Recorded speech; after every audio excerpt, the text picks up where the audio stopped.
There is a moment, familiar to us all, when the carefully constructed calm of our inner world shatters. It is rarely a grand, seismic event. More often, it is a whisper, a glance, a word left unsaid, or a tone that cuts deeper than any blade. Someone says something, it's small. A comment about our work, a subtle look of disapproval, a casual interruption when we are speaking. And yet, something inside ignites. The heart hammers against the ribs, a hot flush creeps up the neck, the jaw clenches into a block of stone. In that split second, a stranger, a colleague, a loved one, is granted an almost godlike power over our emotional state. We are no longer masters in our own house. We are reactors, puppets pulled by strings we cannot see, let alone control. Our thoughts begin to spiral, a frantic courtroom drama where we are simultaneously the prosecutor, the defendant, and the horrified jury. We replay the offense, dissecting its intent, magnifying its injustice. We tell ourselves to be calm, to be the bigger person, to let it go. But it's too late. We have already reacted. We have either lashed out with a regrettable sharpness, or we have shut down completely, retreating into a cold, silent fortress. And for hours, sometimes days, the ghost of that moment haunts us. We are consumed by a fire that was seemingly lit by another's hand. This experience is so universal, so deeply human, that we have built entire industries around its management. We are told to breathe, to count to 10, to detach, to practice mindfulness, to build thicker skin.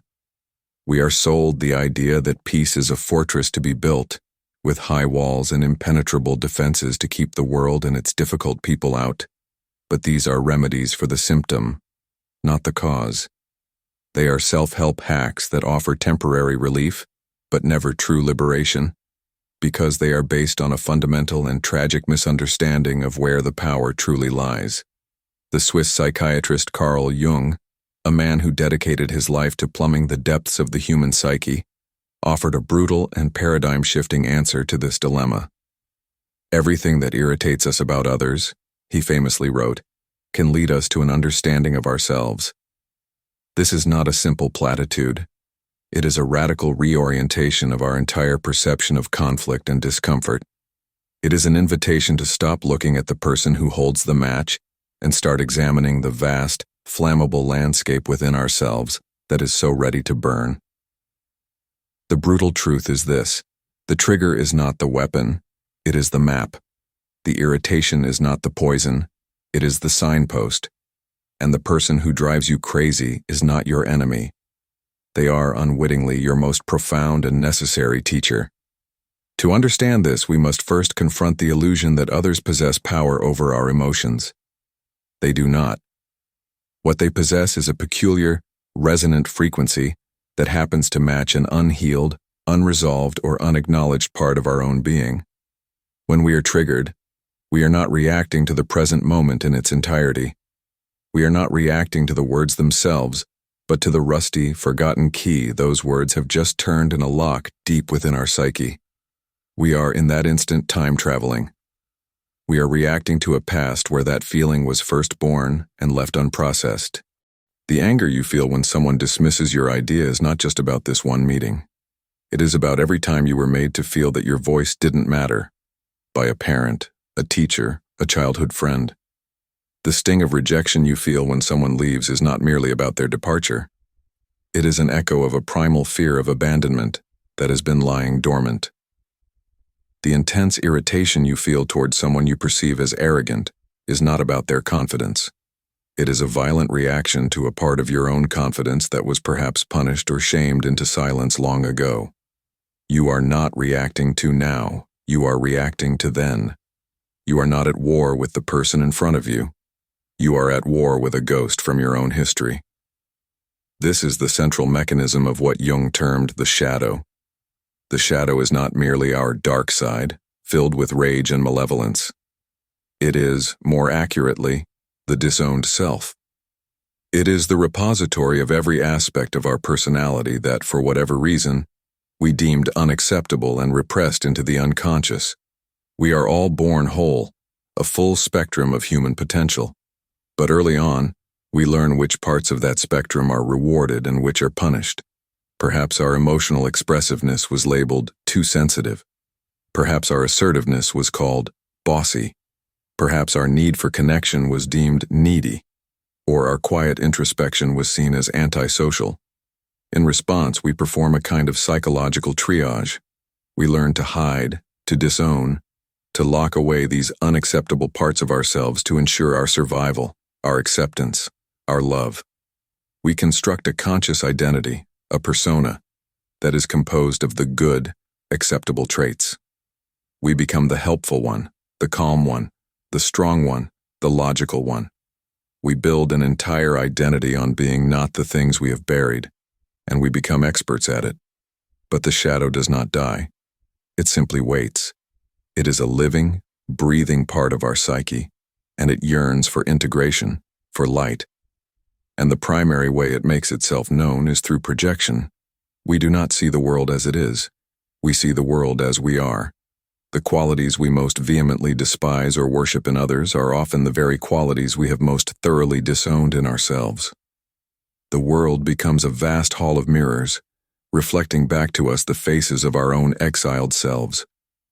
The person who triggers us is simply the mirror that is angled just right, catching the light in a way that reveals a part of our own shadow we have refused to see. This is why the common approach of control and avoidance is doomed to fail.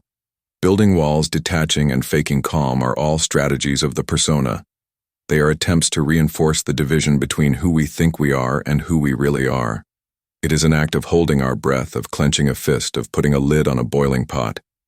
It requires immense, constant energy, and it is ultimately a fragile defense. The pressure will inevitably build, and the shadow will find a crack, in a moment of stress, in a careless word, in a perceived slight, and erupt with a force that is disproportionate to the immediate situation, leaving us and those around us bewildered by the intensity of our own reaction. The alternative path, the one Jung advocated, is not control but integration. It is not about building walls, but about having the courage to walk out of the fortress and meet what lies in the shadowlands. It is the lifelong journey he called individuation, the process of becoming an undivided, whole individual. This journey begins the moment we stop asking, "Why are they like that?" and start asking, "Why does this move me so profoundly? What part of me is being awakened?" This is not a call to become the things we have suppressed. If you have disowned your anger, integration does not mean becoming a rageful person. It means acknowledging the immense vital life force that is bound up in that anger.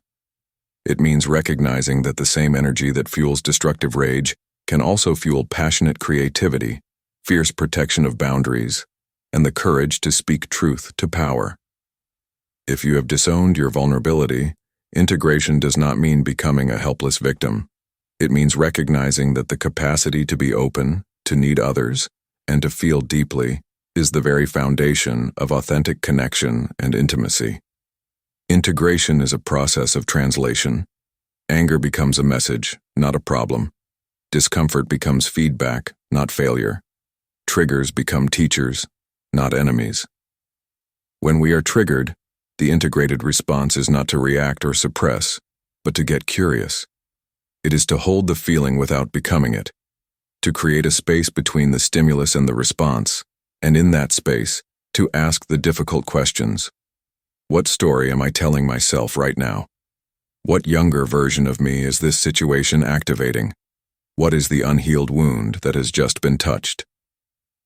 This is the work of true emotional mastery. It is not about becoming untouchable.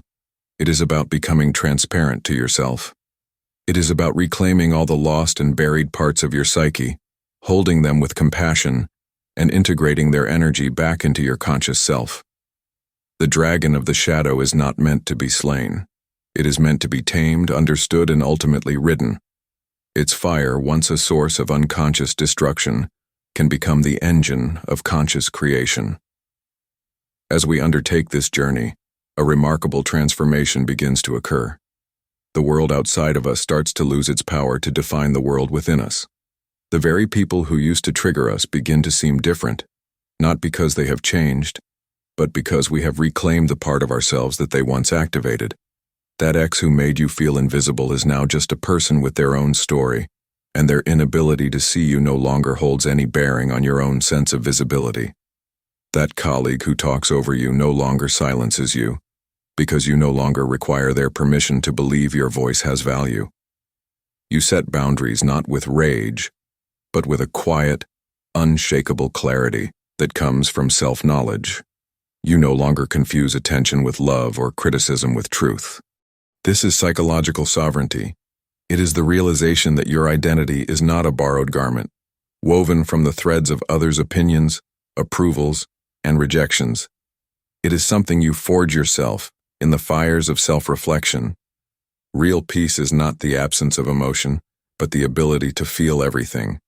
The anger, the sadness, the joy, the fear, and remain rooted in your own center. It is the stillness of a mountain, which feels the wind and the rain, but is not moved by them. It is the depth of the ocean which can experience violent storms on its surface, while its core remains profoundly calm. You become untouchable, not because you are invincible, but because you are real. And reality does not flinch. You no longer need to manage your persona, because you have made peace with your reality. You stop fearing rejection, because you no longer reject yourself. You stop chasing validation, because your worth is no longer outsourced for others to determine. You stop overthinking every interaction, because your center is no longer up for negotiation. The people who trigger you are not your tormentors. They are the gatekeepers to your own liberation. They are showing you your gaps, the places where your identity is still fragile, still defined by survival, still shaped by stories that were never yours. You thought strength meant not reacting, but true strength is the courage to face your reaction, to follow it down into the depths of your own history, and to meet the younger, wounded part of yourself that has been waiting for you.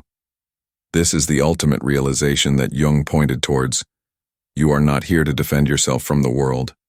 You are here to meet yourself through the world.